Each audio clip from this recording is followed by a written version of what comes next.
Allora, siamo con Giancarlo Mastio, allenatore della Juniors del Taloro, protagonista di un'autentica impresa sportiva oggi. 4-0 contro la Monteponi, dovevate vincere con 3 gol di scatto. I ragazzi non potevano. Non bastavano. Esatto, non potevano che fare meglio, no? Non fare di più, Certo. diciamo.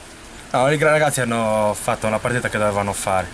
Attaccare dall'inizio, ci abbiamo provato, pali, traverse, non ci siamo andati, non siamo andati a segno, poi a fine primo tempo, quasi a fine primo tempo siamo riusciti ad andare in vantaggio, tutto ha reso più facile il resto. Il secondo tempo, Abbiamo visto che quando siamo entrati abbiamo fatto benissimo. Abbiamo visto anche le tue mosse tattiche, mi ha mandato avanti Agostino Massida, poi hai messo giocatori di peso perché insomma i piccolini non riuscivano quasi a giocare nel fango. Avevano 30 kg di peso da magliette bagnate, insomma. Le condizioni non ci hanno di certo aiutato a giocare una buona partita, ma insomma ci siamo riusciti lo stesso. Sì.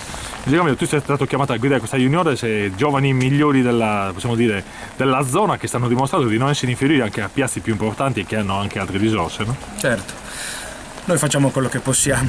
Mi hanno chiamato all'inizio campionato per dare una mano alla società, io con grande impegno sto provando a farlo, insomma. I meriti sono tutti della società più che i miei, io sono solo da contorno più o meno. No, vi facciamo i complimenti a te per il lavoro che stai facendo con i giovani del Taloro. Adesso come preparate questa partita con la Ferrini? Vi basta il pareggio, ma non bisogna accontentarsi, no?